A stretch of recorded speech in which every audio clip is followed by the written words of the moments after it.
What's up, you idiots? It's midweek. Midweek results are in, and they're not looking so good for some people. And for others, they're looking just fine.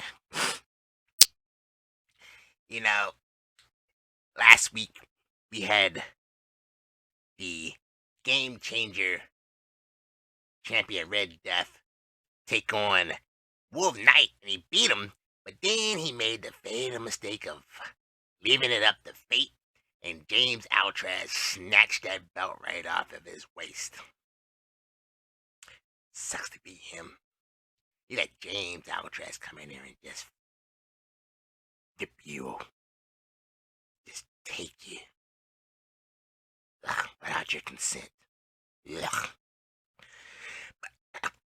But James Altraz almost fell down to the same fate, but unfortunately the Messiah once again could not handle the heavyweight known as James Altraz, and James Altraz was able to retain his game changer title.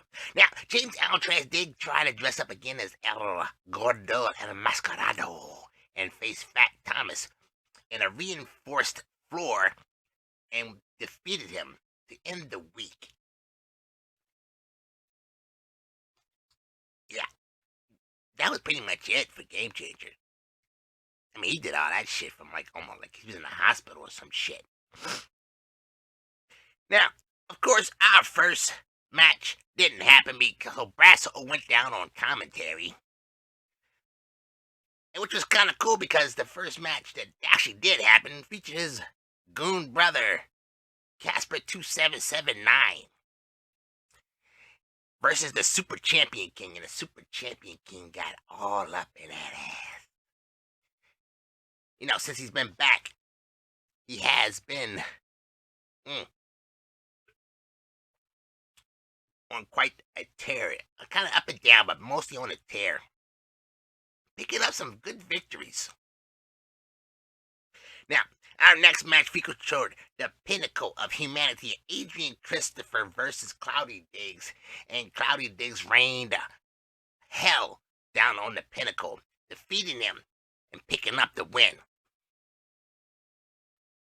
Now, the Cartman of WPA, known also as Flabbylicious, aka Bubblicious, aka Jermaine's bitch, who desires him, aka Luscious Lucius, face the returning Brian Lieber in his first one-on-one match back.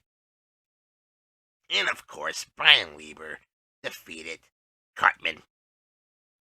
It was like Cow against Cartman. Or maybe it was Stan. Damn sure it wasn't Kenny. Anyway, I mean, it wasn't a big surprise. I mean, the guy's a kind of a loser. Unless he's got help. Now, in our next match, Emperor Toucan Liam faced the man that nobody wants to be pinned by, Kwani Fist. And unfortunately, he was left traumatized as Kwani Fist pinned his ass and picked up the win. I mean, who would name their child Kwani? That's just, somebody should call CPS. Now, in our next match, KO Jason Shepard took on Polish Power with no mustard, no sauerkraut, and no other toppings, and defeated him as KO picked up the win. That was kind of cool. Now, Cats and Corey decided to try our Intercontinental Champion, the badass Eddie Von Dede. And Vendetti was just too much for him. I mean, as good as Cats and Corey is, he just couldn't handle the power of the badass Eddie Vendetti. I mean, hey, Eddie Vendetti, I mean, hey, he's been turning it up. You would almost think he wasn't in the order. Speaking of the order, Matt Blakely took on Draven the Sledgehammer, who disappeared. I mean, literally, he disappeared. He started to come out. His music played and everything. He popped up at the top of the stage, and then he turned around and walked back. So Matt Blakely was relegated to backstage interviews. They were horrible. Nobody wanted to talk to him.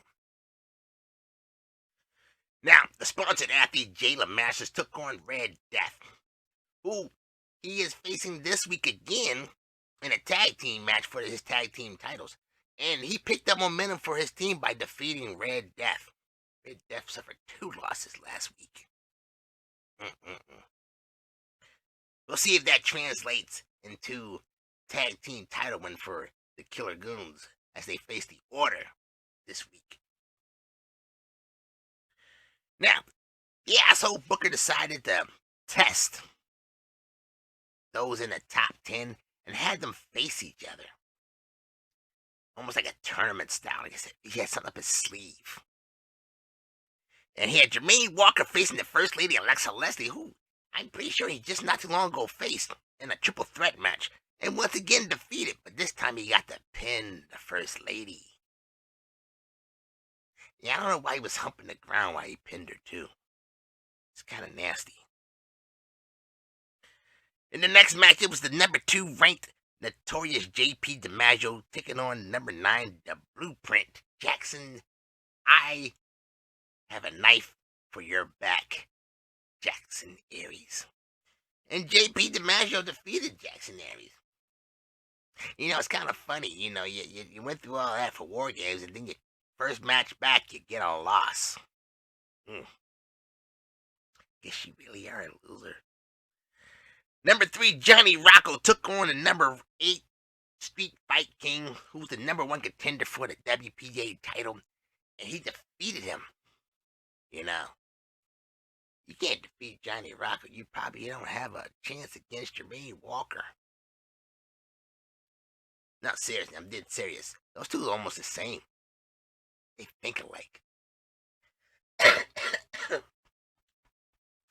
Oh, I'd be glad when his coat is gone. Now, here's a funny one. Former world champ, Captain Mexico, took on Fat Thomas. And Fat Thomas beat him. Yeah, he beat him. You know, ever since Captain Mexico lost that title, he has not been having a good time. He's almost doing a JP DiMaggio. Remember when he lost the title and he started just going down? Went through a downward spiral. Yeah. Probably should have got the Order to help you out with that one. Now, in the last top 10 match, it was Big Mel who dominated the South Bronx Savage. I mean, like, he dominated him. He dominated him like he owed him money or something. Oh, yeah, it was horrible. So, the tag team champs had momentum coming into this week because they both picked up a victory. That's crazy. Jermaine Walker, momentum, picked up a victory. Our Intercontinental Champion, badass Eddie Vendetti, picked up momentum coming into deadline week. Oh, it's going to be awesome this week. Now, in the number 1 contender match for the triple threat title, it was Wolf Knight taking on Crusher, LB, and Money MF and Mike. And Money Mike pinned Wolf Knight to move on to the next level. Match 2 saw the Idol Steve Sampson take on the Beast and James Altrez, and James Altrez picked up the win to face the triple threat champion, who it wasn't even decided because The commish got pinned by both his competitors, Bobby Blaze, who I told you was going to pin him, and Money. A double pin. They both just tried to pin him, and the ref had no choice but to count. It's kind of hard to kick out when two guys are just laying on top of you. No, I'm not going to say that. Now, in a TV title match, Lycan Lumbers continued his hot streak and defeated Lady Assassin to retain his title. That's cool. You know what's funny? Did we have a number one contender match for the TV title? We had to have had one. Oh, yeah. The Messiah took on the Sean Puff guy. Yeah, and beat him. That's probably why we forgot. It was very, very forgettable. Regardless of what happened. Well, apparently Sean Puff got attacked or something. Went to the hospital, tried to come back, and got his ass handed to him by the Messiah. Yeah. Now, in our U.S. title match, which was the main event, Martel the Carpenter took on Eric Ahante, and Martel did Martel things in true Ohio fashion, and suffered a loss, losing his title to Eric Ahante. Now, this week, as we are in deadline resolution week, some very interesting matchups. As we have a triple threat match that doesn't seem to be happening right now, as the Emperor 2K Liam hasn't shown up, and neither has Machete Ramos, but Polish Power did show up. And he's right now holding his own against the imaginary opponents in the ring. Katsukori's taking on a David the Beast Smith, and kind of not doing so hot right now. Martel the Carpenter is doing Martel shit, and is right now losing to Lady Assassin. Now, Fat Thomas is taking his weight, pushing his weight around, literally, as he's taking on the Idol Steve Sampson and Captain Mexico. Yeah, he's not doing so hot right now. All of Mexico is kind of wondering, scratching their heads, what the hell is happening with this guy? As right now, he is down to the pinnacle of humanity, Adrian Christopher. JP DiMaggio's taking on Casper 2779, and that looks like it's going to be a cakewalk. The First Lady taking on a South Bronx Savage in a very hot contested match. And our number one contender match for the WPA Triple Threat Championship, match one has Cartman, who ain't going to show up. The Brasso ain't going to show up. If they do, I'd be very surprised. But they're facing Quani Fists, who, if they do show up, they're going to have to work their asses off, because he is smoking it right now. Match 2 is the Master Sean Puff taking on Wolf Knight and Crusher LB, and that match is very close and being hotly contested. And I'm not going to issue a warning, because I don't need to burn the guy. I mean, come on. I don't feel like roasting him. It's too easy. And our WPA Tag Team Championships is looking like it's going to be the match of the night, as Killer Goons and the Order are just deadlocked. Triple Threat Championship, my guy Bobby Blaze is looking to make a comeback against Money James Altrez and Money MF and Mike. But James Altrez right now is having a strong showing. He really wants that Triple Threat title. He might just want the title around his waist. Now, Lycan Lumbers is in a hot match with the Messiah. He has him at arm's length right now. In our Intercontinental Championship match, we have another hot contest between Badass Eddie Vendetti and the Blueprint Jackson Aries, but I'm pretty sure Jackson Aries is going to fuck it up. and the badass will get the win. And in our world title match, Jermaine Walker is in control right now over the Street Fight King. But we'll see how long that lasts. 2 more days, folks. We may have new champions. We may have no changes in titles. We definitely will have a new triple threat champion. And as for the game changer right now, Outrez is locked in a battle with all people Kwani Fist after defeating Street Fight King to retain his title. Yeah, he picked up Kwani Fist and he is locked in a battle with him right now. You know, I'm kind of confused, folks. You know, we've been thinking and we've been talking about war games. And it's something that's kind of boggled our minds. We get it. Cage went up. People came in. Jermaine got hit with the chair by the beast. But where was your Johnny Rocco? There's no way in the hell that Johnny Rocco would let the beast just come in the cage and hit Jermaine with a chair. Kind of weird, isn't it, Flip? It's like somebody wrote a story and forgot pieces of a puzzle.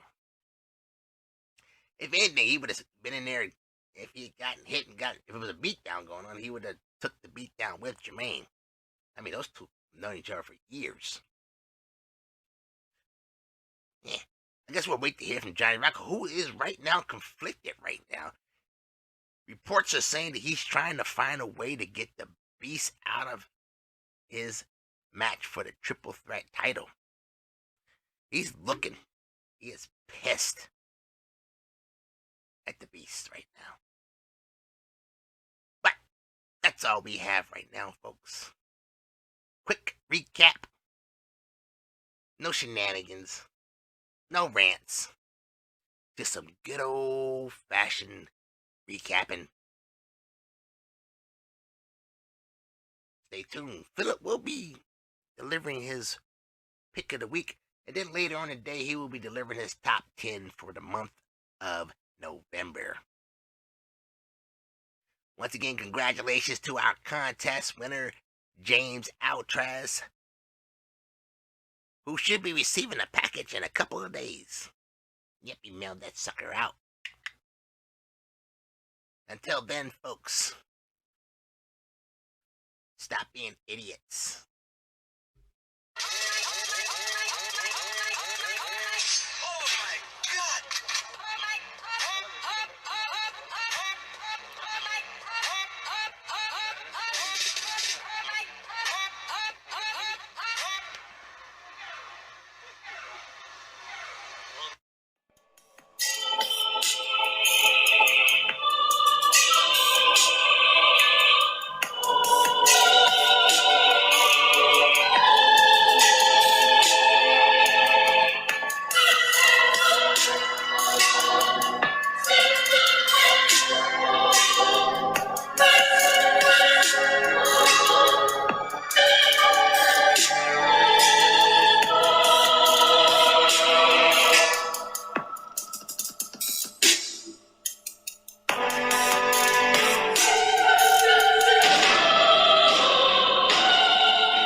Hello, WPA. Once again, it is your honor and your privilege to hear me speak.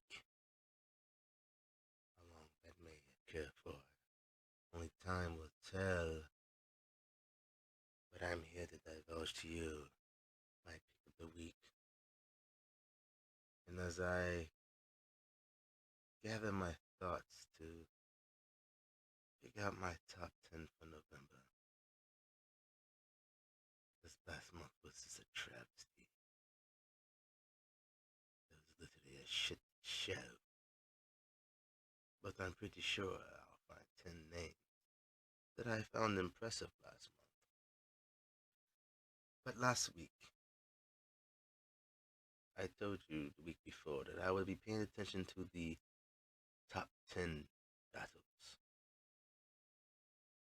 And well, I did see a match the winner that impressed me more than the other battles in the top 10. This week's pick, Thomas. I was impressed that he actually finished the match and didn't suffer a heart attack. I was impressed that his ring gear did not rip. Hell, I was impressed that he did not flatulate and stink up the arena. But above all, I was impressed that he beat former champion Captain Mexico and controlled the match.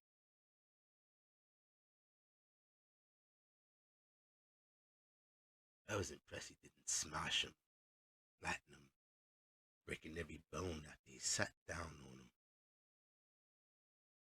A lot of things to be impressed about in that match, I must say. Must it be in. But nevertheless, this week we'll be watching. Which match it is, who knows? But I'm pretty sure I will find someone in one of this week's matches that catches my eye. But until then, I bid you good day. I said good day.